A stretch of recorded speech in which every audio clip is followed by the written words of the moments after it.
A girl was tricked by her best friend into a trip to Thailand, only to be kidnapped and dragged to the horrors of northern Myanmar. The first thing they do upon arrival is throw you into a water dungeon. Attractive girls aren't just abused by human traffickers, they're treated like vases and auctioned off to the highest bidder. Anyone who tries to resist faces inhumane torture. The girls are forced to comply, wearing revealing clothes to entertain guests. Having gone 3 days without food or water, they know that staying alive is their only chance of escape. Most of them were snatched while traveling, and some were even lured here by people they trusted. The men lured here by high-paying jobs had it even worse. If they couldn't pay the traffickers, they were beaten daily. Once useless, they were sent to the lab as human guinea pigs for virus research. Fortunately, the traffickers never harmed those under protection. For those who tried to escape, the methods were brutal, tied to stakes for target practice. At the leader's signal, they were finished with a single sword strike. By the time the plainclothes officers arrived, the suspects had already hidden in the shadows to launch an ambush. Little did they know, they were no match for the police, who made quick work of them and took them all into custody. The human traffickers soon confessed to their crimes, and the victims who were about to be sent to northern Myanmar were finally rescued. The traffickers will ultimately face the full force of the law. The man just sneezed, but to his surprise, a bug came out.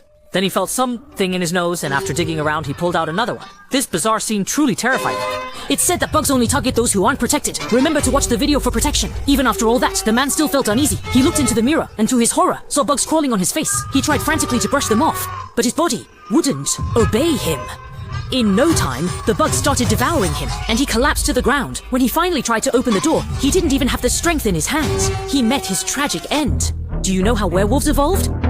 They would start by capturing an unprotected young adult, submerging his entire body in a pool filled with chemicals, and pulling him out when the time was right. Professionals would then inject a mutation-inducing serum into his body, followed by a second chemical soak. Fortunately, these workers had some principles and never harmed those who were protected. The next second, they placed a conductive metal rod into his mouth. As the man in glasses threw the switch, a 100,000-volt current surged through his entire body.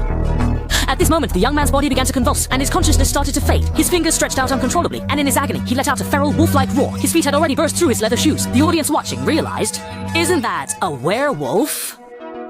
The professor was still in the middle of his passionate lecture when a kind audience member pointed something out, and the doctor finally realized something was wrong. The werewolf, having fully evolved, broke free from its restraints. A staff member nearby tried to sedate him, but it was already too late. Worst of all, the butler had locked the doors tight, and the man in glasses who had injected him with the serum was tossed out the window in a single blow. Having escaped, the werewolf stood atop a sculpture and let out a harrowing howl at the moon.